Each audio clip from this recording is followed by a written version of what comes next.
Hello everyone, welcome to Now Here UPSC. Today in this video we are going to begin with the second part of the Vedic age.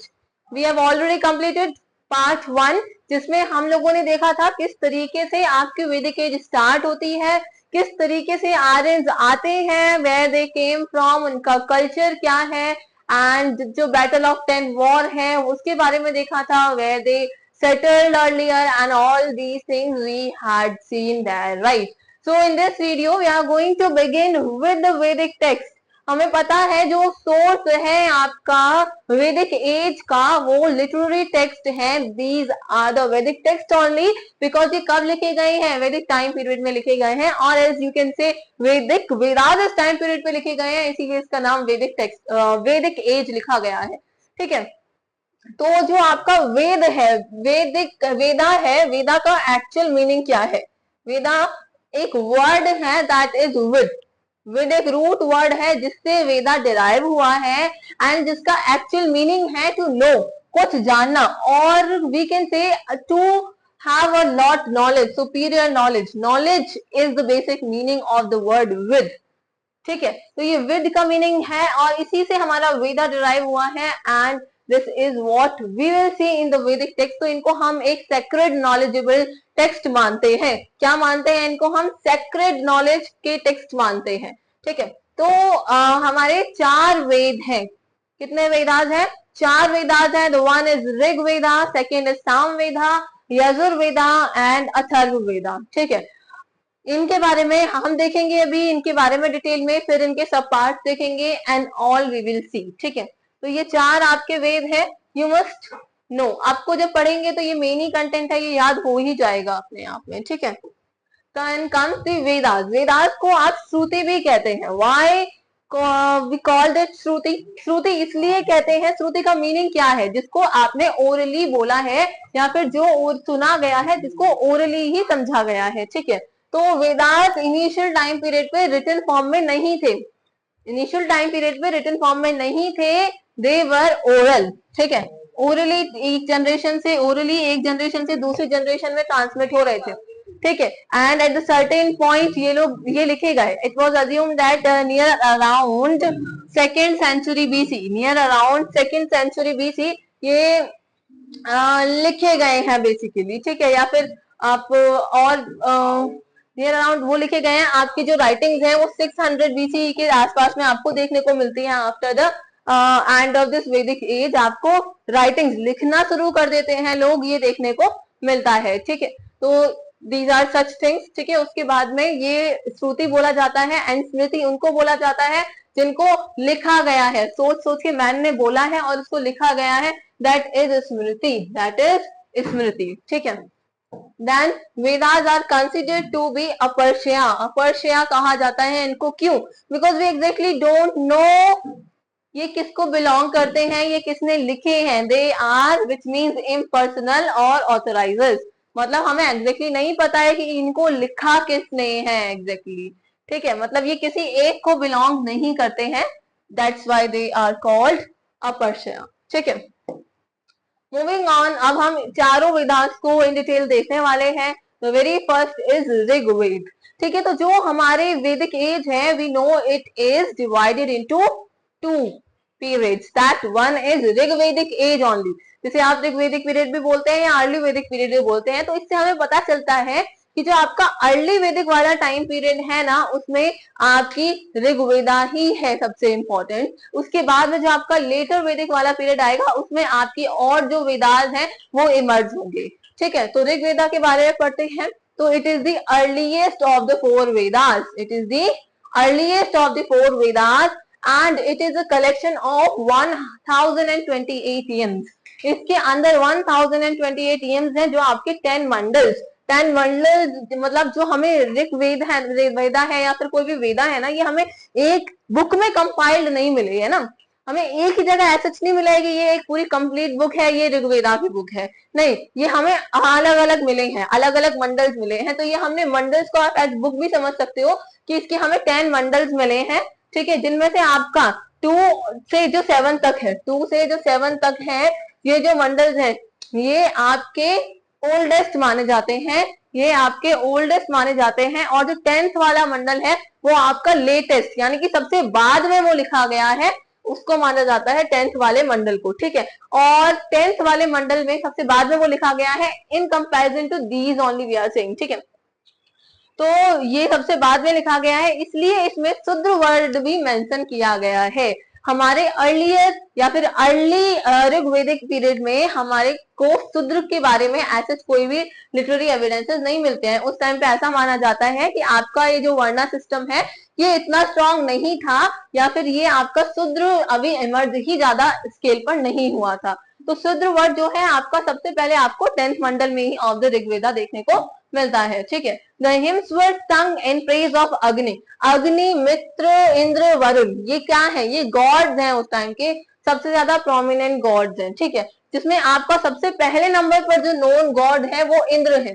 सबसे ज्यादा जिनको माना जाता था उस time period पे वो इंद्र थे। देन आफ्टर कम्स द अग्नि, ठीक है। उसके बाद अग्नि, जैसा कि हमने देखा था कि अग्नि को एज अ मैसेंजर माना जाता है ह्यूमन का to the god, messenger between god and human माना जाता है, क्योंकि जो अग्नि है उसका जो वेपर बनता है वो फिर आसमान में जाता है, and it is assume that ये जो भी हम बोल रहे हैं या फिर जो भी हम इसको समर्पित कर रहे हैं वो भगवान तक बात पहुंचेगी, राइट। तो इस तरीके से कुछ गॉड के बारे में भी इसमें मेंशन किया गया है, ठीक है। They are the earliest composition and hence depict the light of the early Vedic people. तो जो अर्ली वैदिक पीपल थे उनके बारे में हमें इस टेक्स्ट से सबसे ज्यादा पता चलता है, ठीक है। It retains many common Indo-Iranian elements both in languages and in content that are not present in any other Vedic text. तो इसमें हमें काफी सारे तरीके की ऐसी चीजें मिलती हैं जो कॉमन है इंडो इरानियन एलिमेंट्स में, ठीक है। मतलब हमारे इंडियन जो टेक्स्ट है हमारे ये, उनमें ईरानियन जो टेक्स्ट है वो, उनमें बहुत सारी चीजें हमें कॉमन मिलती हैं, although those things are not present in the later text. जो आपके लेटर वेदास आएंगे उनमें ये प्रेजेंट नहीं है, ठीक है।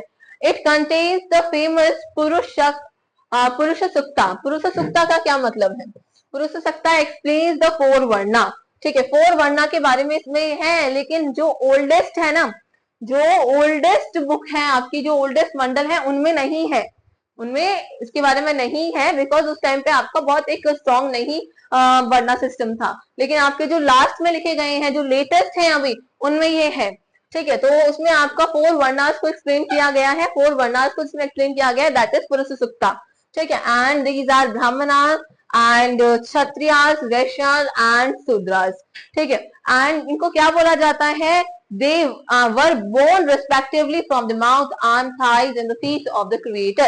ऐसा माना जाता है ना कि ये ब्रह्मा जी के माउथ से जो माउथ से जो आए हैं they are ब्राह्मण, एंड जो आर्म से आए हैं they are Kshatriyas, that they have to fight ना, उनको लड़ना होगा, वही राजा बन सकते हैं, ठीक है। थाई से जो आए हैं वो वैश्यास हैं, और जो फुट से आए हैं, फीट से आए हैं, दे आर द शूद्रास, ठीक है। फुट से आए हैं, उनको ये जो अपर 3 वर्णा है इनकी सेवा करनी है। ब्राह्मणास को आपके लर्निंग प्रोसेस रखना है, उनको फिर टीच करना है और यज्ञ वगैरह ये सारी चीजें करनी है, ठीक है। Then comes the Kshatriyas. तो क्षत्रियास का क्या काम है? आपको वॉरफेयर में जाना है, आपको किंग बनना है, नोबल्स वाली कैटेगरी में रहेंगे। वैश्यास जो है इनका ये जो मर्चेंट्स हैं, आर्टिशंस हैं, ये जो ट्रेडर्स हैं, व्यापारी हैं, ये सब बेसिकली आपके वैश्य वाली कैटेगरी में आएंगे। देन कम्स शूद्रास, जो लोअर कैटेगरी है, सबसे ज्यादा इंफीरियर है, एंड ये बहुत बैकवर्ड रहते हैं, इंफीरियर रहते हैं, और इनको माना जाता है कि ये तीनों अपर वर्ण जो हैं उनकी सेवा के लिए बने हैं, ठीक है। इनिशियली क्या था? ये आपके काम के बेसिस पर, जो आपका ऑक्यूपेशन है उसके बेसिस पर ये डिवीजन थे। ये इनिशियली आपके बर्थ बेस्ड डिवीजन नहीं थे। अभी क्या होता है कि जैसे if I belong to a Kshatriya family, if I belong to a Kshatriya family, then if I am born in a Kshatriya family, तो इसका मतलब है मैं क्षत्रिय ही हूँ। पहले ऐसा नहीं हुआ करता था। पहले जो आप काम करेंगे उसके बेसिस पर आपका वर्ण था, ठीक है। तो जैसे अगर आप टीचिंग कर रहे हैं तो आप ब्राह्मण हो जाएंगे, ठीक है। अगर आप even if you are a Brahmin, if you are अ वैश्य, लेकिन अगर आप नोबल वाली कैटेगरी में आ गए, अगर आप लड़ाई करने जा रहे हैं, देन यू आर अ क्षत्रिय, ठीक है। पहले ये ऑक्यूपेशन के बेसिस पर था। अभी धीरे धीरे जैसे जैसे आप लेटर वाले वैदिक एज में आएंगे तो धीरे धीरे ये बाय बर्थ डिसाइड होने लग जाएगा, ठीक है। एंड यूनिवर्सली फेमस गायत्री मंत्र Savitri is also in Rigveda. ये जो आपका गायत्री मंत्र है, ये जो गायत्री मंत्र है आपका, ये भी आपका कहाँ लिखा हुआ है? ऋग्वेदा में लिखा हुआ है। किसने लिखा है गायत्री मंत्र? किसने लिखा है गायत्री मंत्र? तो विश्वामित्र ने लिखा है गायत्री मंत्र। This is an also important point, ठीक है। चलो उसके बाद में ये हमारा ऋग्वेदा के बारे में हो गया, इतना सफिशिएंट है, इट्स सफिशिएंट, ठीक है। समटाइम्स आपके जो 5 मंडल है, ये जो मंडल है 10, इनके राइटर कौन है ये भी आपके यूपीएससी में तो एटलीस्ट नहीं पूछा जाएगा, यूपीएससी में तो एटलीस्ट नहीं पूछा जाएगा, but although it can be asked in some other exam, chances are rare. तो एक बार आप लोग पढ़ सकते हैं, एक बार आप लोग पढ़ सकते हैं इसको भी, ठीक है। Then comes the Samaveda, it is a collection of verses. देखो सबसे पहले हमने क्या पढ़ा? Rigveda, then comes the Samaveda. तो सामवेदा जो है ये बेसिकली इसमें जो ऋग्वेदा में हिम्स मेंशन है आपके, ठीक है, जो हिम्स मेंशन है उनको आपको किस तरीके से सिंग करके, इसमें म्यूजिक से रिलेटेड चीजें हैं। आपकी ये जो सामवेदा है इसको आपको first book of the music भी बोला जाता है, first book of the music भी बोला जाता है। एंड इसके जो वर्सेस हैं मेनली वो आपके ऋग्वेदा से लिए गए हैं, but arrange in a poetic form to facilitate singing. इस तरीके से अरेंज किए गए हैं कि उनको गाया जा सके, ठीक है, टू फैसिलिटेट सिंगिंग। तो इसीलिए इसको the first book of the music भी कहा जाता है। Samaveda is important in tracing the history of the Indian music, ठीक है। Samaveda is the shortest of all the 4 Vedas. जो सबसे ज्यादा शॉर्टेस्ट वेदा है that is the Samaveda only. The Samaveda is specially intended for the Udgatar. इसमें जो प्रीस्ट के बारे में मेंशन है, सी कभी कभी आपको प्रीस्ट का भी आ जाता है कि किसमें कौन से प्रीस्ट मेंशन है और कौन से प्रीस्ट उस टाइम पे प्रोमिनेंट थे। तो इस तरीके से इसमें जो प्रीस्ट के बारे में मेंशन है दैट इज उदागतार प्रीस्ट, ठीक है। अभी जो एक let me tell you one thing कि पहले जो इनिशियल टाइम पीरियड था ना उसमें आपके 16 प्रीस्ट के बारे में हमने सुना है कि उस टाइम पे 16 प्रीस्ट हुआ करते थे, but exactly we don't know the very detailed version of them कि कौन कौन हुआ करते थे, कैसे हुआ करते थे। 16 प्रीस्ट हुआ करते थे, लेकिन उनमें से जो सबसे ज्यादा प्रोमिनेंट बन के निकलते हैं वो ब्राह्मण्स निकलते हैं। वो कौन निकलते हैं? ब्राह्मणास निकलते हैं, ठीक है। आप आगे चल के देखेंगे कि ये जो हम वेदास पढ़ रहे हैं इनका एक सब डिवीजन हम जब पढ़ेंगे कि इनके अंदर का जो टेक्स्ट है उनमें एक ब्राह्मणास भी है, वहां से ये ना इनकी इंपॉर्टेंस को दर्शाता है कि उस टाइम पे ये सबसे ज्यादा प्रोमिनेंट बन के निकल रहे थे, इनके ही रोल ज्यादा बताए जा रहे थे सोसाइटी में। तो हम सिर्फ ब्राह्मणास को जानते हैं एज अ प्रीस्ट नाउ, ठीक है। तो पहले 16 हुआ करते थे, बट आउट ऑफ दो जो सबसे ज्यादा उभरे, सबसे ज्यादा आगे निकले वो ब्राह्मणास थे, ठीक है। तो ये भी आप एक बार को याद रख सकते हैं, ठीक है। Then comes the Yajurveda. Yajurveda में it contains not only hymns. Yajurveda में सिर्फ हिम्स ही नहीं है, हमने देखा सामवेदा में उनको सिंगिंग फॉर्म में रखा गया है, लेकिन इसमें जो हिम्स है ना उनको बताया गया है कि सिर्फ आपको बोलना नहीं, उनके साथ में आपको क्या रिचुअल्स परफॉर्म करने हैं, किस तरीके से उन हिम्स को बोलना, क्या उनके साथ में रिचुअल्स परफॉर्म करने हैं, क्या प्रैक्टिस करनी है, ठीक है। तो उसको बताया गया है आपके यजुर्वेदा में, ठीक है। Also rituals which accompany their recitation, which accompany their recitations, उनको बोलने के साथ में जो रिचुअल्स करने हैं वो इससे मेंशन है, ठीक है। Rituals reflect the social and the political milieu in this in which they arose, ठीक है। अब किस तरीके के रिचुअल्स हैं, क्या है, तो वो उस टाइम के पॉलिटिकल और जो उस टाइम की सोशल milieu है, उसको सोशल कंडीशन है एक्चुअली, उसको बताता है, ठीक है। Various details of the rules to be observed at the time of sacrifices are mentioned in the Veda, ठीक है। अभी धीरे धीरे क्या होगा, सेक्रीफाइसेस का इंपॉर्टेंस बढ़ता जाएगा, तो जो रिचुअल्स लिखे होते हैं इनमें सेक्रीफाइसेस के बारे में काफी लिखा होता है, ठीक है। तो इस टाइम पे आपका सेक्रीफाइसेस का इंपॉर्टेंस बढ़ जाता है एज अ रिचुअल, कि जो भी आप अगर सेक्रीफाइस करेंगे तो god will listen to you early, ठीक है। ये गॉड को प्रसन्न करने के लिए किया जाता है धीरे धीरे। सबसे पहले क्या होता था, बहुत ज्यादा ऐसा नहीं था कि आप स्पिरिचुअल एनलाइटमेंट के लिए भगवान से प्रे कर रहे हो, ठीक है। पहले क्या हुआ था, ऐसे मतलब भगवान जी मुझको कैटल दिला दो, भगवान जी मुझको बेटा दिला दो, एंड इस तरीके से आगे प्रेयर्स हुआ करती थी, ठीक है, ठीक है। It is essentially a manual for the Adhvaryu priest, ठीक है। तो हमने पहले उदागतर सॉरी उदागाट का प्रीस्ट के बारे में पढ़ा था। And here we are studying about the Adhvaryu priest. ठीक है, तो इसमें आपके ये वाले प्रीस्ट मेंशन है who was responsible for all the ritualistic tasks in a sacrifice। तो जो sacrifices परफॉर्म करते थे वो वाले प्रीस्ट का नाम ये है। And this priest is mentioned in Yajurveda. ठीक है, it is principally in the prose form. पहला हमने देखा हिम्स के फॉर्म में है, दूसरा हमने देखा कि ये पोइटिक फॉर्म में है। ठीक है, थोड़ा सा सिंगिंग जिसको फैसिलिटेट कर सके। And this is in the prose form. ठीक है, it has been divided into the two sections. इसको टू सेक्शंस में डिवाइड किया गया है। एक को आपका ब्लैक बोला जाता है जो आपका अर्लियर वाला है, एक को आपको व्हाइट बोला जाता है जो आपका बाद वाला है। ठीक है, जो आपका अर्लियर वाला है जो है वो आपका ये है कृष्ण यजुर्वेदा। तो जो आपका कृष्ण यजुर्वेदा है this is the earlier one. Krishna Yajurveda जो है this is the earlier one. And इसको आप ब्लैक भी बोलते हैं, इसको आप ब्लैक भी बोलते हैं। ठीक है, एंड अनदर वन इज शुक्ल यजुर्वेदा। शुक्ल यजुर्वेदा जो है इसको आप व्हाइट भी बोलते हैं, इसको आप व्हाइट भी बोलते हैं। These are the two divisions of Yajurveda. ठीक है, तो इतना आप ब्लैक किसको बोलते हैं इससे याद रख सकते हैं कि कृष्ण जी का कलर जो है आपको डिनोट करता है ब्लैक था। और आप आगे जब पढ़ेंगे तो आयरन जब सबसे पहली बार मिला था तो उसको कृष्णयास बोला गया था, उसको कृष्णयास बोला गया था, आयरन नहीं बोला गया था because it was black in colour. ठीक है, तो इससे इसको आप याद रख सकते हैं कि जो पहले आया वो कृष्ण यजुर्वेदा था and that is the black one. ठीक है, then comes the Atharvaveda. Atharvaveda में आपके तंत्र मंत्र के बारे में लिखा हुआ है, कुछ मैजिक स्पेल्स हैं इसमें। ठीक है, it is a collection of magic spells and charms to ward off the evil spirit and diseases. जो आपकी इविल स्पिरिट्स हैं, जो आपकी डिजीजेस हैं, उनको उनसे बचने के लिए वो हमें हार्म ना करे, इसलिए इसमें कुछ magic spells and charms mention किए गए हैं। ठीक है, it contain throw light on the believes and practices of the non Aryans. Basically ऐसा माना जाता है कि जो पहले 3 वेदा हमने पढ़े they are based on Aryans, वो आर्यन से बेस्ड हैं और वो आर्यंस ने लिखे हैं, समथिंग लाइक उनको कंपोज किए हैं। ठीक है, और ये जो आपका अथर्व वेदा है it is based on non Aryans. इससे हमें उस टाइम पे नॉन आर्यंस क्या कैसा कल्चर था, वो क्या चीजें मानते थे, एंड ऑल दीज थिंग्स हमें उनके बारे में पता चलती हैं। ठीक है, The Atharvaveda is the latest and contains hymns, some from the Rig Veda too।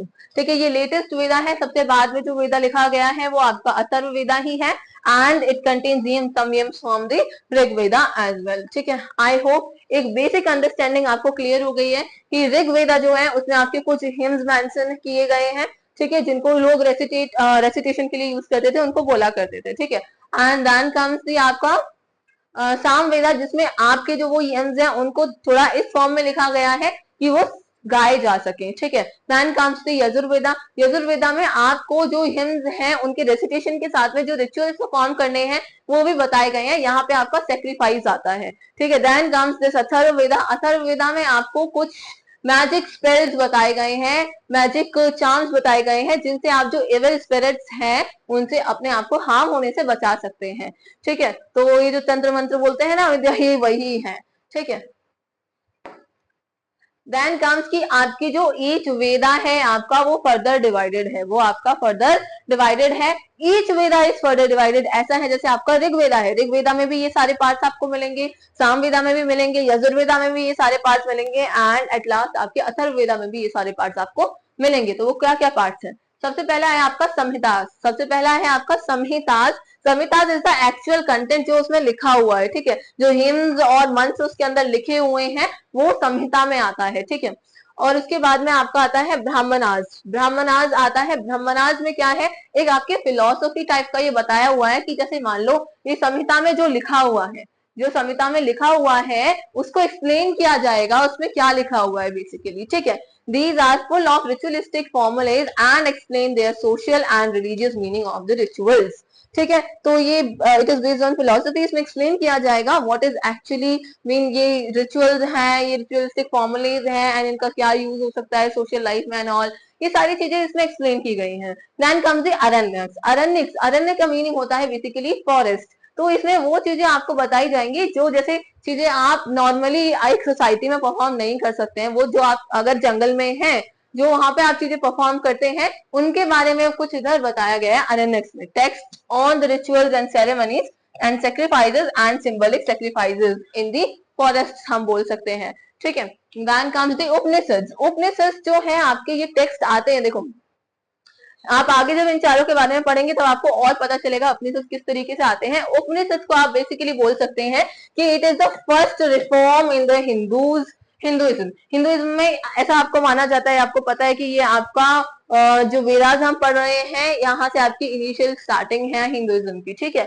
और ये आपका फर्स्ट रिफॉर्म है हिंदुइज्म में उपनिषद, बिकॉज जिसमें सेक्रीफाइसेस बताए गए थे, ठीक है। जो आपके पहले वेदास में आपके ऊपर वाले पार्ट्स में आपके वेदास की जो चीजें बताई गई हैं, जो भी उसमें रिफॉर्म्स रिक्वायर्ड है वो आपको वेदास उपनिषद में मिल जाएंगे। टेक्स्ट डिस्कसिंग इसमें मेडिटेशन के बारे में, इसमें फिलोसफी के बारे में, इसमें स्पिरिचुअल नॉलेज के बारे में बताया जाएगा, ठीक है। इट्स अगेन ये अगेन एक्सप्लेन करेगा आपकी फिलोसफी। ब्राह्मणाज ने भी आपकी फिलोसफी एक्सप्लेन की थी, ये अगेन आपकी फिलोसफी एक्सप्लेन करेगा but in a reformed version, ठीक है। रिफॉर्म्ड वर्जन में करेगा, ये बताएगा कि नहीं sacrifices are not the right thing, ये भक्ति पर एम्फेसाइज करेगा थोड़ा बहुत, ठीक है। तो ये वाली चीजें हमें इसमें देखने को मिलेंगी, ठीक है। इसमें हमने आत्मन के बारे में भी पढ़ेंगे, ठीक है। ये बोलेगा कि आत्मान के बारे में बताएगा and all these things are in the Upanishads, ठीक है। तो ये आपको एक बेसिक आइडिया क्लियर हो गया होगा कि yes these are the parts of the each Veda, ठीक है।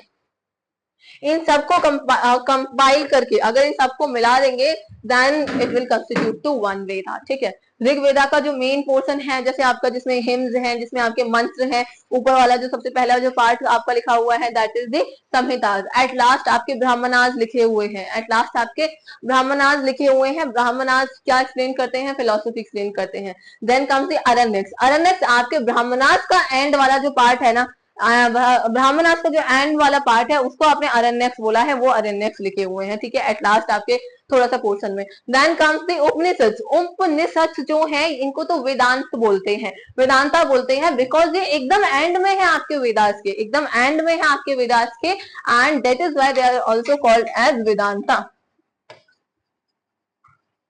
ठीक है। वेदांता से आप क्या समझ रहे हैं, वेद का अंत यहाँ हो जाता है, तो ये इनको वेदांता भी बोला गया है, ठीक है। तो यहाँ पढ़ते हैं इन सबके बारे में। Samhitas. The Samhitas are the most ancient part of the Vedas. ये मोस्ट एंशिएंट पार्ट है वेदास का, सबसे इनिशियल पार्ट यही है, ठीक है। It contains the mantras prayers and it contains the mantras prayers litanies and hymns to the god, ठीक है। तो ये सारी चीजें इसमें आपको मिलती हैं, मंथ जो है, प्रेयर्स जो है, वर्सेस जो है मेन मेन, ठीक है। ये सारी चीजें आपको संहिता में मिलती हैं, बस इतना ही है संहिता जो है, ठीक है। Then comes the Brahmanas. देखो the Brahmanas are prose interpretation of the Samhita chapters. जो संहिता के चैप्टर्स हैं, जो संहिता के चैप्टर्स हैं उनका प्रोज इंटरप्रिटेशन है, मतलब जो संहिता के चैप्टर हैं उनको इंटरप्रेट करके आपका ब्राह्मणास में लिखा गया है, ठीक है। It gives details and explanations of the sacrificial rituals and their outcomes. वो जो आपके मान लो सैक्रिफाइसेस आपके हिम्स में ऊपर मेंशन किए गए हैं, ये उनको डिटेल में एक्सप्लेन करता है जो सैक्रिफिशियल रिचुअल्स हैं और जो उनके आउटकम्स हैं कि अगर आप सैक्रिफाइस करेंगे तो क्यों करना है, उसका आपका आउटकम क्या रहेगा। These things are mentioned in Brahmanas, ठीक है। They act as the appendices to the Vedas. Each Veda had several Brahmanas and the two Brahmanas attest to the Rig Veda are. देखो ऐसा नहीं है कि सिर्फ एक ही ब्राह्मणा है, एट लास्ट आपके सब पार्ट में भी ये एक ब्राह्मणा है, ये दूसरा ब्राह्मणा है, इस तरीके से भी मेंशन है। एंड जो ऋग वेद है आपका उसमें आपके दो ब्राह्मणास आपको मिलते हैं, ठीक है। दो ब्राह्मणास आपको मिलते हैं, एक है आपका ऐतरेय, ठीक है, एक है आपका Aitareya and the second one is Kaushitaki, Kaushitaki Brahmana and Aitareya Brahmana, ठीक है। Then comes the Aranyakas. Aranyakas जो टेक्स्ट है वो फॉरेस्ट लाइफ पर टेक्स्ट है। Aranyakas are the text on forest life. It interprets sacrificial rituals in the symbolic and philosophical way. Sacrificial rituals जो है उनको बड़े सिंबॉलिक वे में, फिलोसॉफिकल वे में ये एक्सप्लेन करता है। ये वो चीजें एक्सप्लेन करता है जो आपका बेसिकली नॉर्मल बेसिस पे नहीं की जाती है, जिन्हें आप फॉरेस्ट में करते हैं। जैसे बहुत बड़े बड़े यज्ञ हैं, अगर आप छोटे यज्ञ की बात करते हैं तो उन्हें आप घर में कर सकते हैं, ठीक है, थोड़ा आप छोटे मोटे एरिया में कर सकते हैं। लेकिन जो बहुत बड़े बड़े यज्ञ होते हैं उनको आप घर में नहीं कर सकते हैं, तो वो फॉरेस्ट में किए जाते हैं, ठीक है। They deal with the mysticism, rites and rituals and sacrifices, ठीक है। They form the natural transition to the Upanishad. अब इनसे क्या होता है, धीरे धीरे ये एक ब्रिज की तरह वर्क करते हैं कि यहाँ ये चीजें एंड में आपकी आती हैं, ठीक है। इसके बाद में धीरे धीरे आपका उपनिषद बनना शुरू हो जाते हैं, एक नेचुरल ट्रांजिशन होता है, क्योंकि इस टाइम तक जो है सेक्रीफाइसेस बढ़ चुके होते हैं, ठीक है। इन द एंड रियलाइज होता है कि भाई सेक्रीफाइसेस बढ़ेंगे तो एनिमल्स तो बचेंगे ही नहीं, एंड एट दैट टाइम, उस टाइम पे आपके एग्रीकल्चर के लिए जो सबसे इंपॉर्टेंट थे वो एनिमल्स ही थे, ठीक है। तो क्या है, उस टाइम पे आपका ट्रांजिशन देखने को मिलता है उपनिषद में, ठीक है। Then comes the कर्म मार्ग एंड द ज्ञान मार्ग, ठीक है। तो ये दो मार्ग हैं, these are important, ठीक है। कर्म मार्ग का मतलब है जो आपने कर्म किए हैं वो, ठीक है। कर्म मार्ग का मतलब है जो आपने कर्म किए हैं वो, which was the sole concern of the brahmanas। ये मेन कंसर्न आपका रहता है, ये आपको अरण्यक में देखने को मिलता है, ये आपको अरण्यक में देखने को मिलता है कि कर्म मार्ग पे है। कर्म मार्ग का मतलब है कि sole concern of the Brahmanas, main concern है आपका कि कर्म मार्ग, ब्राह्मणास आपको बताते हैं क्या, कि आपको कर्म मार्ग पर चलना चाहिए। कर्म में आपके क्या आते हैं कि आपको यज्ञ कराने चाहिए, ठीक है, कि आपको रिचुअल्स परफॉर्म करने चाहिए, and all these things comes under the कर्म, ठीक है। एंड इट इज द जनान मार्ग। जनान मार्ग का मतलब है कि आप नॉलेज के रास्ते पर चलेंगे, कि आप नॉलेज के रास्ते पर चलेंगे, जैसा आप आगे देखेंगे उपनिषद से मेंशन है, जैसा उपनिषद से मेंशन है, जो उपनिषद ने कहा है, मेडिटेशन के बारे में बताया है, फिलोसफी के बारे में बताया है, आत्मन के बारे में बताया है, आपको भक्ति से रिलेट किया है थोड़ा, ठीक है, सेक्रीफाइसेस को कम करना बताया है, नॉलेज पे बेस्ड ज्यादा बताया है, दिस इज द जिनान मार्ग, ठीक है। तो ये दो मार्ग आपके हैं, ये आपका बेसिकली रिलेटेड है to Aranyas, and this is related to the Jnana Marga, this is related to the Upanishad, sorry, ठीक है। Then let's talk about the Upanishad.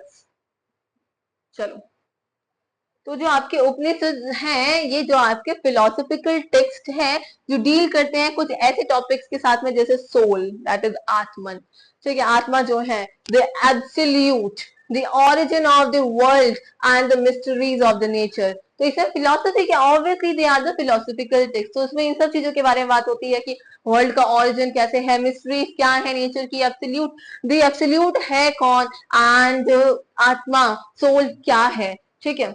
Then comes it criticizes the rituals and lays stress on the values of the right beliefs, on the values of the right belief and knowledge. Criticise किसको करते हैं, rituals को criticise करते हैं जो अभी तक होते आ रहे थे, एंड ये किस पर ज्यादा कंसंट्रेट करते हैं, they concentrate on the right belief and knowledge, right belief पर और नॉलेज पर इनका फोकस ज्यादा है, ठीक है। The language of the Upanishad was classical Sanskrit, classical Sanskrit language है जो हम बेसिकली फॉलो करते हैं ना। अभी हम बोलते हैं हम अपने जो पुराने टेक्स्ट हैं उसमें हम बेसिकली उपनिषद को ही फॉलो करते हैं, बेसिकली उपनिषद को ही फॉलो करते हैं, डू रिमेम्बर, ठीक है। The language of the Upanishad is classical Sanskrit and not the Vedic Sanskrit, इसकी वैदिक संस्कृत लैंग्वेज नहीं है। It states that goal of the life is to attain salvation. तो यहाँ से हमें पता है कि ये रिफॉर्म्स आ रहे हैं, देख रहे हो ना आप, कितनी अच्छी अच्छी चीजें से बोली जा रही हैं, ठीक है। तो ये बात करता है आपका किसका, गोल क्या है आपकी मेन लाइफ का, कि आपको एट लास्ट सल्वेशन, मोक्ष की प्राप्ति करनी है। किसकी प्राप्ति करनी है, मोक्ष की प्राप्ति करनी है। और वो कब पॉसिबल हो सकता है, जब आपके ऊपर आपका सेल्फ कंट्रोल हो। Until and unless you don't have self control, ठीक है, आपको जो खाना है आप खा रहे हैं, you don't have control on your tongue, जो बोलना है आप बोल रहे हैं, you don't have control over your mouth, तो दिस विल नॉट वर्क, ठीक है। जब तक आपको सेल्फ कंट्रोल नहीं है अपने ऊपर, you can't attain the salvation. There are 108 Upanishad, हमें कितने उपनिषद मिले हैं, 108 उपनिषद मिले हैं, out of which 13 of which are considered to be the most significant, जिनमें से 13 जो है ज्यादा, सबसे ज्यादा सिग्निफिकेंट माने जाते हैं। क्या है उसमें, आपके अलग अलग तरीके के फिलोसफिकल आइडियाज हैं about sacrifice. This is not that sacrifice कि आप किसी एनिमल का सेक्रीफाइस करो, this is the sacrifice of a person, ठीक है। The body and the universe, इनके बारे में अलग अलग आइडियाज, फिलोसफिकल आइडियाज आपके मेंशन किए गए हैं। They are most closely associated with the concept of Atman, ठीक है।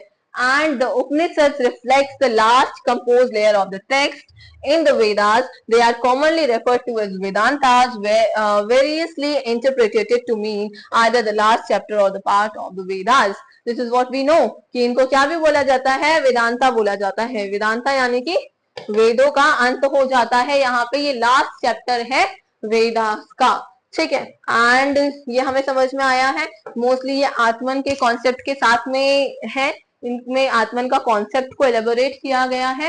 And it believes in the salvation, to attain salvation, ठीक है। आई होप उपनिषद आपको क्लियर है। जो 4 सब पार्ट्स हमने देखे वेदास के वो आपको क्लियर है, ठीक है। अब जो इम्पोर्टेंट उपनिषद है, हम 5 कुछ उपनिषद पढ़ेंगे जो बहुत इंपॉर्टेंट है। The very first one is Aitareya Upanishad, ठीक है। ये आपकी पहली उपनिषद है। ये किसके बारे में बताती है? ये आपका बताती है creation of the Atman, that is soul and consciousness. आपका जो आपका कॉन्शियसनेस है, आपका जो माइंड है एंड जो आपकी आत्मा है, उसके बारे में ये बताती है। आपको पता है सोल का कॉन्सेप्ट एक बहुत बड़ा कॉन्सेप्ट है, ठीक है, उसके बारे में ये बताती है।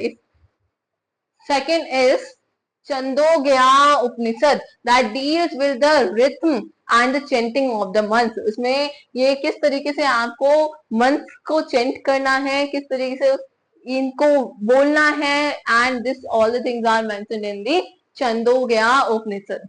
कथा उपनिषद, ठीक है, तो इसमें आपको बताती है टेस्ट द स्टोरी। 2 लोगों की ये स्टोरी बताती है, that is Nachiketa and Yama, and their conversation evolves into a discussion of इनकी जो देखो इन दोनों की जो स्टोरी वो बताती है। अगर इन दोनों की स्टोरी मैं बताऊंगी आपको, एक सेपरेट वीडियो में मैं आपकी बना के डाल दूंगी इसकी, ठीक है। बाकी ये इनका जो धीरे धीरे कन्वर्सेशन हो रहा होता है, बातें हो रही होती है ना, वो किस में इवॉल्व हो जाती है?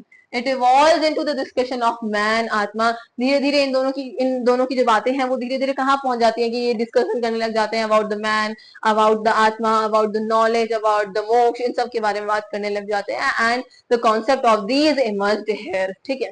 उसके बाद है आपका Brihadaranyaka Upanishad, talks about the transmigration of atma, ठीक है। इसमें आपको आत्मा के बारे में बताते हैं कि किस तरीके से आत्मा का ट्रांसमाइग्रेशन होता है, and passages on the metaphysics and ethics, ठीक है। तो ये आप याद रख सकते हैं थोड़ा कि हाँ उपनिषद में ये सारी चीजें हम पढ़ते हैं, ठीक है। Then comes the Mundka Upanishad, that contains the मंत्र, जिसमें मंत्र है, जिसमें आपका सत्यमेव जयते लिखा हुआ है, that contains the मंत्र सत्यमेव जयते। अब आपको समझ में आया होगा ये आया कहां से है सत्यमेव जयते, right? That is truth alone Trump's, ठीक है, which is borrowed in the national emblem of India, ठीक है। कहां से लिया गया है? अब ये क्वेश्चन आए कि आपका सत्यमेव जयते जो मंत्र है वो आपका कहां से लिया गया है नेशनल एम्बलम में, तो you know it is from the Upanishad. And even और स्पेसिफिक पूछे तो यू नो मुंडका उपनिषद से ये लिया गया है, राइट? ठीक है। अब हमने फर्दर हमने 4 वेदास पढ़ लिए, हमने उनके फर्दर जो पार्ट्स हैं वो पढ़ लिए। Then comes the Vedangas. ये वेदांताज नहीं है, ये वेदांताज नहीं है, ये वेदांगाज है। वेदांता तो आप उपनिषद को ही कहते हैं। These are the different things, ठीक है। तो वेदांगास जिनको आप लिम्स ऑफ द वेदास भी बोलते हैं, जिनको आप लिम्स ऑफ द वेदास भी बोलते हैं, ये वेदांगास हैं, ठीक है। ये क्या है? कुछ 6 ऑक्सिलरी डिसिप्लिन है, कुछ ऐसे डिसिप्लिन है, 6 ऑक्सिलरी डिसिप्लिन है वैदिक कल्चर में, जो डेवलप हुए एंशिएंट टाइम में, जो धीरे धीरे डेवलप हुए एंशिएंट टाइम में, and have been connected with the study of Vedas, की ये वेदास की स्टडी से आप जब इनको 6 जो है ये जो 6 है आपके, इनको जब पढ़ेंगे ना तो आपको जब वापस इस पे आएंगे तो आप समझ पाएंगे ये क्या लिखा हुआ है, ठीक है। There are total 6 of these. कौन कौन से हैं? द वन इज शिक्षा, कल्प, व्याकरण, निरुक्त, ज्योतिष एंड छंद। शिक्षा, कल्प, व्याकरण, निरुक्त, ज्योतिष एंड छंद, इनके बारे में थोड़ा थोड़ा पढ़ते हैं, ठीक है। देखो शिक्षा वेदांगा जो है ये आपकी फोनेटिक एजुकेशन के साथ में रिलेट करती है। फोनेटिक एजुकेशन के साथ में रिलेट करती है मतलब जो आपकी लेटर्स की स्टडी है, जो आपके वर्ड्स की स्टडी है, उसके साथ में रिलेट करती है। Focus on the letters of the Sanskrit alphabets, accent, quantity, stress, melody and the rules of the euphonic combination of words during the Vedic recitation। phonic का मतलब क्या? किस तरीके से आप उसको रेसिटेट कर रहे हैं, किस तरीके से आप उनका रेसिटेशन कर रहे हैं, वो बताती है। क्या आपके उसमें लेटर्स हैं, अल्फाबेट्स जो हैं, उसका क्या एसेंट रहना चाहिए आपका, कितनी क्वांटिटी में, कितना stress, melody and rules of the recitation are mentioned in the Shiksha Vedanga. ठीक है, ये आपकी, मैंने क्या बोला था, स्टडी ऑफ द वेदास से रिलेटेड है कि उनको आपको किस तरीके से इंटरप्रेट करना है, किस तरीके से चीजें पढ़नी है, जाननी है, वो इसमें लिखा हुआ है। तो वन है शिक्षा वेदांगा, ठीक है, उसमें आपको ये सारी चीजें पता चलती है। ठीक है, सेकेंड इज द कल्प वेदांगा, तो ये आपके रिचुअल्स के साथ में एसोसिएटेड है, ये आपके रिचुअल्स के साथ में एसोसिएटेड है। एंड कौन से रिचुअल्स के साथ में एसोसिएटेड है? Focused on the standardising procedures of the Vedic rituals. कैसे वैदिक रिचुअल्स? जैसे कि आपके जो एसोसिएटेड है किसके साथ में, आपके बर्थ के टाइम पर जो रिचुअल्स हमें परफॉर्म करने चाहिए। आप लोग देखते होंगे जब किसी का भी बर्थ होता है तो उस टाइम पे बहुत सारे रिचुअल्स परफॉर्म किए जाते हैं। ड्यूरिंग द डेथ बहुत सारे रिचुअल्स परफॉर्म किए जाते हैं। ठीक है, during the wedding time period में भी बहुत सारे अलग अलग धर्मों के अलग अलग रिचुअल्स हमें देखने को मिलते हैं। ठीक है, as well as discussing the personal conduct and proper duties of an individual in the different stages of his life. तो क्या क्या ड्यूटीज होती हैं, क्या क्या ड्यूटीज होती हैं एक इंडिविजुअल की। ठीक है, उसको डिफरेंट स्टेजेस में क्या क्या ड्यूटीज रहती हैं उनकी, कि आपका पहला जो है आपका एक आप स्टूडेंट हैं। ठीक है, later on you became a part of a family, तो गृहस्थ के एक मेंबर बन जाते हैं। तो उनकी अलग अलग स्टेज पे अलग अलग क्या प्रॉपर ड्यूटीज होती हैं, दीज आर इन द कल्प वेदांगा। ठीक है, then comes the vyakarana Vedanga, as the name suggest it is related to the grammar, as the name suggest it is related to grammar, grammar से रिलेटेड है ये। कैसे? focused on the rules of grammar and linguistic analysis to establish the exact form of word and sentences to provide to properly express the ideas। क्या meaning है कि जो आपके rules हैं ग्रामर्स के, जो आपकी लिंग्विस्टिक एनालिसिस पर उस पर फोकस करती है ताकि जो आपका एक्चुअल आइडिया है उसको एक्सप्रेस किया जा सके। ठीक है, to properly express the ideas. Then comes the Nirukta Vedanga, तो निरुक्त वेदांगा आपका एटिमोलॉजी के बारे में बात करता है। That is it focus on the linguistic analysis to establish the proper meaning of the words given in the context they are used in. जिस context में वो दिए गए हैं उनकी प्रॉपर लिंग्विस्टिक एनालिसिस पे काम करता है ताकि उसका एग्जैक्ट मीनिंग पता किया जा सके।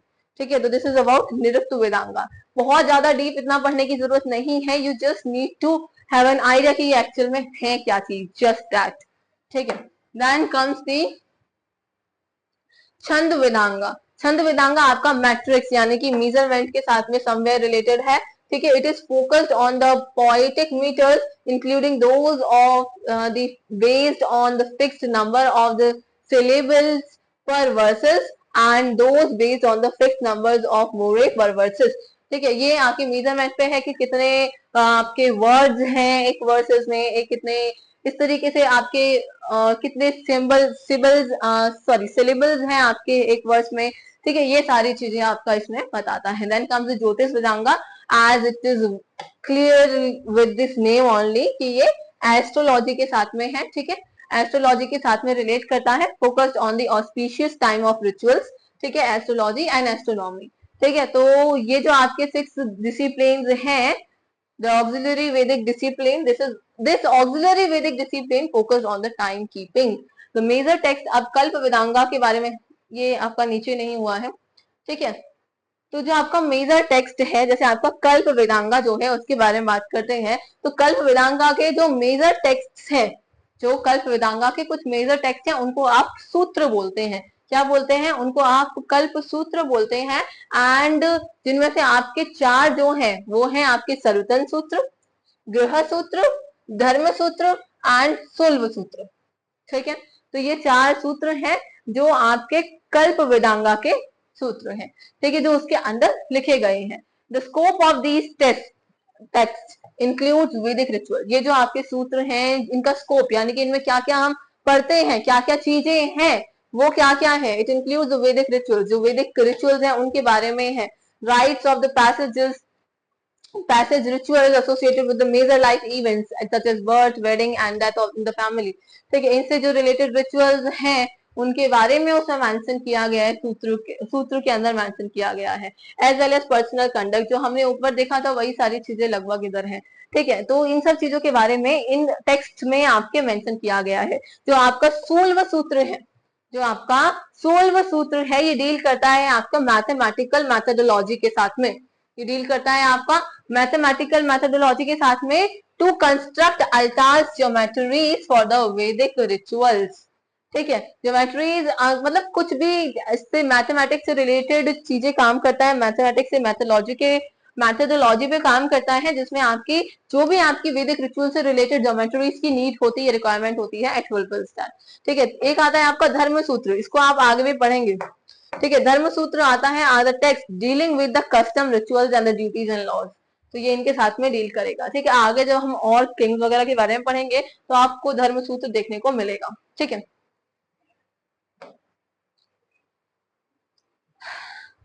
काफी सारे टेक्स्ट अभी तक हमने पढ़ लिए। ठीक है, हमने वेदास पढ़े, वेदास के सब पार्ट पढ़े। ठीक है, उसके बाद में हमने वेदांगास पढ़े।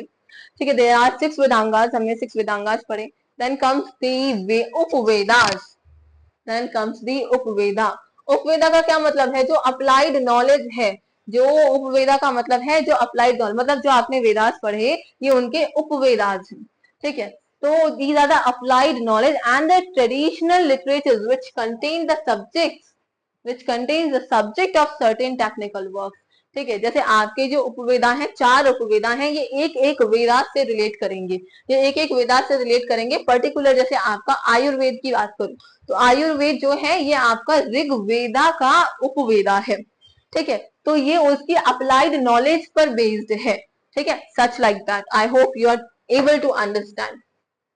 4 उपवेदास हैं आपके, आयुर्वेदा, धनुर्वेदा, गंधर्व वेदा एंड शिल्प वेदा। आयुर्वेदा, आयुर्वेदा, धनुर्वेदा, गंधर्व वेदा एंड शिल्प वेदा। ठीक है, थोड़ा थोड़ा इनके बारे में जानते हैं।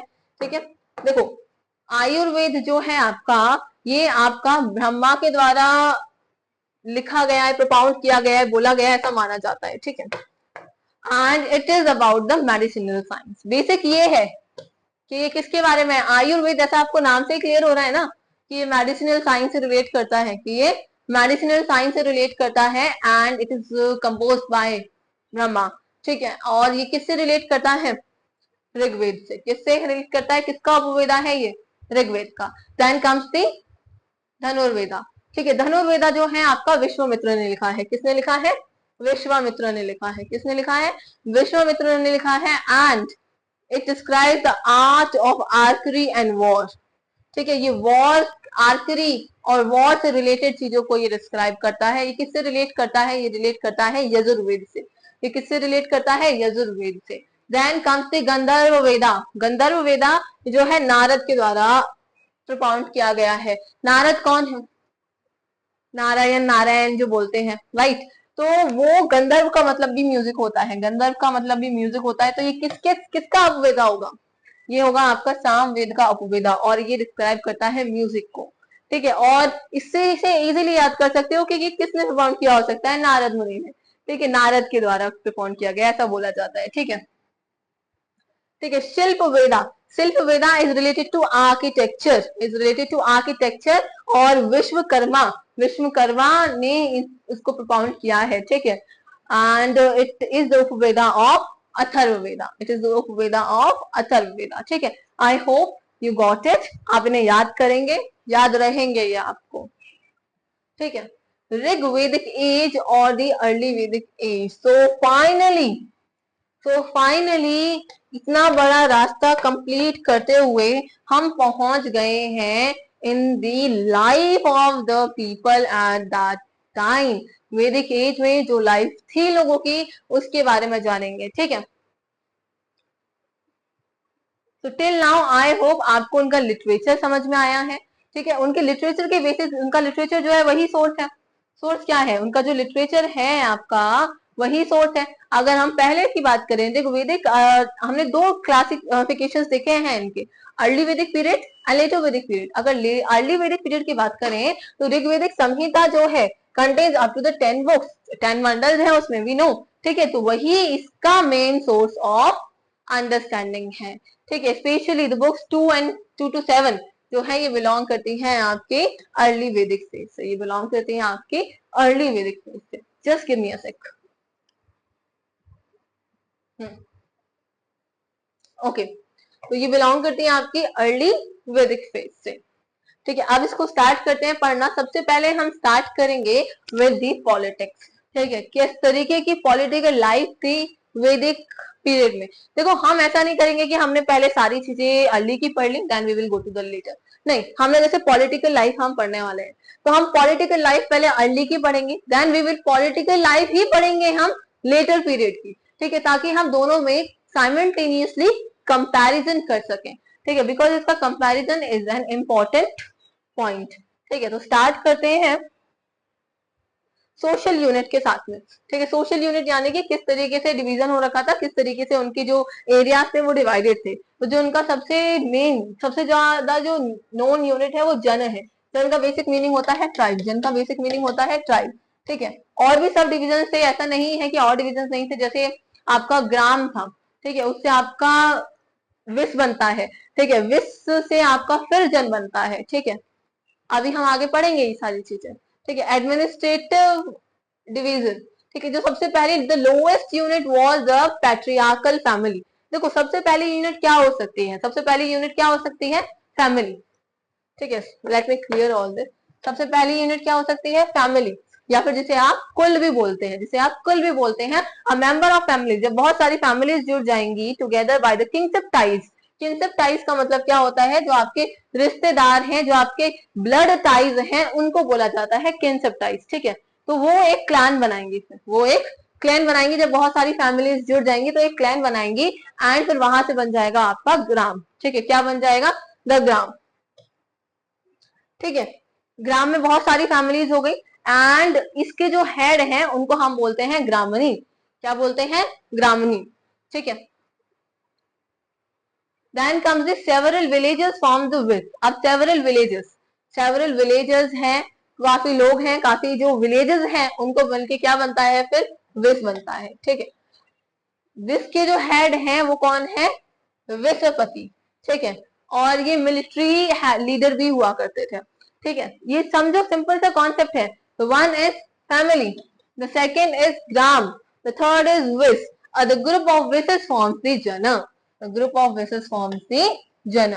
और जो ग्रुप के हेड, जन के हेड हैं, उनको हम गोपा बोलते हैं, एंड जो चीफ ऑफ दीज ट्राइब्स हैं उनको हम राजन बोलते हैं, उनको हम राजन बोलते हैं।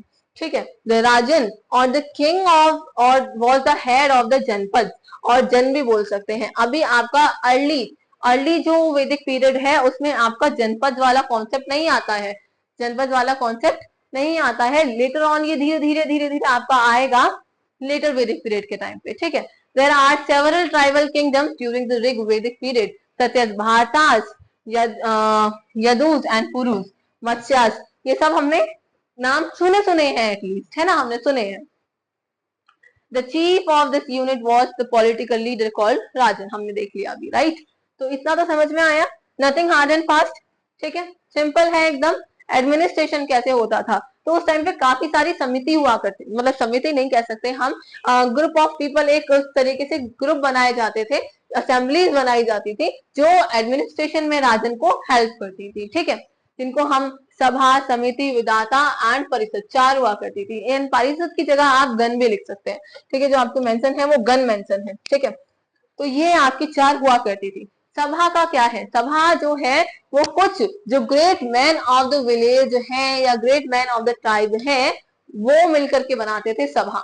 समिति, समिति में क्या आता है, समिति में आपके सारे जो ट्राइब्समैन हैं वो आते थे, समिति में आपके जो सारे ट्राइब्समैन हैं वो आते थे। ठीक है, एंड चलो इनके बारे में थोड़ा देखते हैं। सभा में आपका बेसिक फंक्शन क्या होता है, एज अ कोर्ट भी फंक्शन करता है। ऋग्वेदा में ऐसा आपको कोई जस्टिस के लिए अलग कमिटी नहीं मिलती है। ठीक है, तो यही आपका एज फंक्शन करता है as the court of law and tried criminal cases. The head of the Sabha was known as Sabhapati. तो जो सभा का हेड होता था उसको सभापति बोला जाता था। ठीक है, समिति, सारे ट्राइब्समैन जो है वो इसमें आ सकते हैं। ठीक है, द समिति mainly deals with the political businesses of the state. जो भी पॉलिटिकल बिजनेसेस हो रहे हैं, जो भी बिजनेसेस वगैरह हो रहे हैं, ट्रेड, छोटे मोटे भी बिजनेस हो रहे हैं, उनसे रिलेटेड जो भी चीजें होती थी वो समिति में डिस्कस की जाती थी।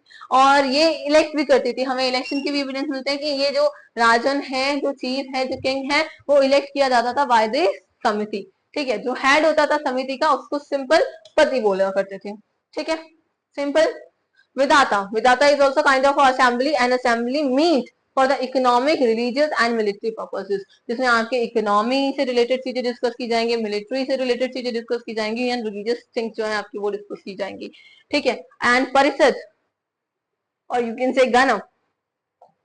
तो ये जो है आपका द सॉवरेन जनरल असेंबली और परिषद, to the meetings of which members were summoned by the kettle drum. Women were allowed to attend only the two, samiti and vidata.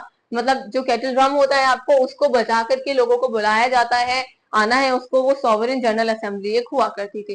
That simple, simple चीजें हैं, इनमें कुछ बहुत हार्ड एंड फास्ट नहीं है। आपने इनके नाम भी याद कर लिए, असेंबलीज है ये, उनमें बोला जाता था। और जो वुमेन्स अलाउड थी उस टाइम पर असेंबली में जाने के लिए, इस टाइम पीरियड पे आप देखेंगे तो वुमेन्स की पोजीशन ठीक ठाक है। ठीक है, वर्क कंडीशन नहीं है इस टाइम पे, वो रिस्पेक्टेबल पोजीशन पर है एक।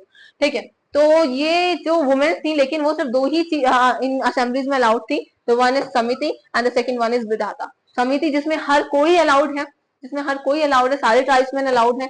ठीक है, एंड नेक्स्ट इज विधाता।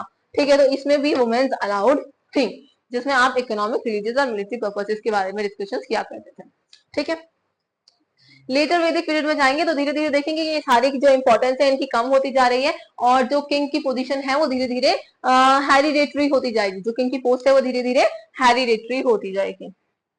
ठीक है, then comes the post of the chief. The post of the chief was not hereditary but elected. हमने देखा समिति के जो लोग हैं वो इलेक्ट किया करते थे। ठीक है, succession in the family was known but was not based on the rule of primogeniture, that is the eldest son acquiring the position. Some tribes had no hereditary chief and were directly governed by the tribal council. ठीक है, कहीं कहीं आपको ऐसे भी evidence मिलते हैं कि सक्सेशन हुआ है फैमिली का, कि मान लो फैमिली का ही कोई मेंबर बन गया है, बट ऐसा एविडेंस आपको नहीं मिलता है किस चीज का, प्रिमोजेनिचर का आपको एग्जांपल नहीं मिलता है। दैट इज कि आपका जो एल्डेस्ट सन है वही आपका पोजीशन को एक्वायर करेगा। ऐसे एविडेंस आपको उस टाइम पे, अर्ली टाइम पीरियड पे नहीं मिलते हैं। ठीक है, sometimes had no hereditary chiefs. ठीक है, कुछ में तो हेरिडिटरी चीफ्स थे ही नहीं, they are directly elected by they are directly governed by the tribal councils. ठीक है, उस टाइम पे ब्राह्मण्स का क्या स्टेटस था?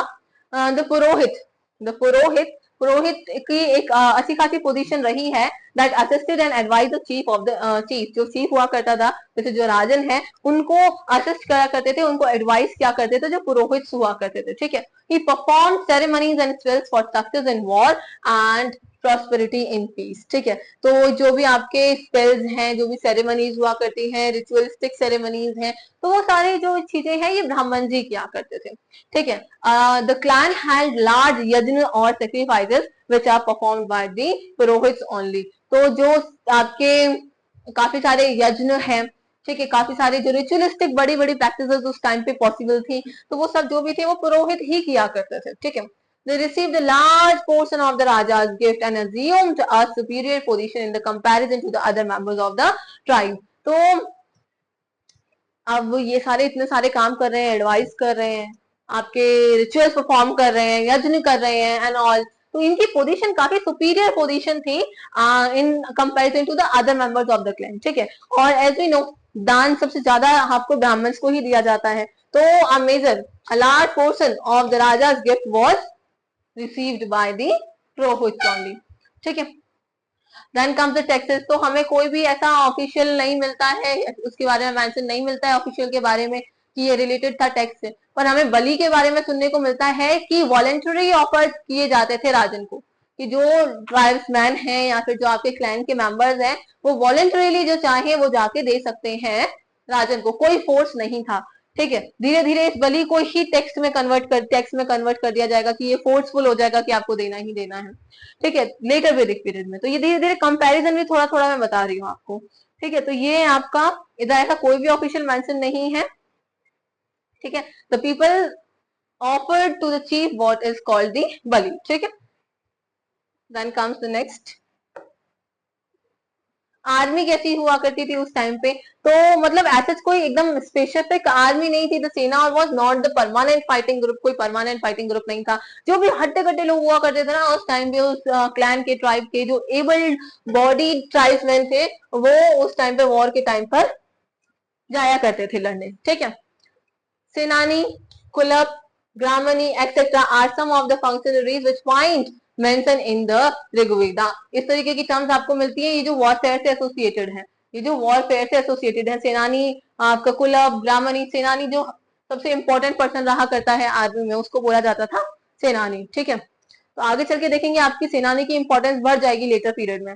ठीक है, तो यहाँ पे कोई ऐसा पूरा परमानेंट फाइटिंग ग्रुप आपको नहीं मिलता है, आपको जो ही एबल बॉडीड ट्राइब्समैन है वो जाते हैं लड़ने के लिए बस। ठीक है, the army mainly consisted of the patti, infantry and the rathins, chariot warriors. तो जो लोग इन्फेंट्री यानी कि जो पैदल चलने वाले आपके लड़ने वाले लोग हैं वो, या फिर जो चैरियट वॉरियर्स हैं जो रथ पे चल के लड़ाई करते हैं, वो लोग हुआ करते थे।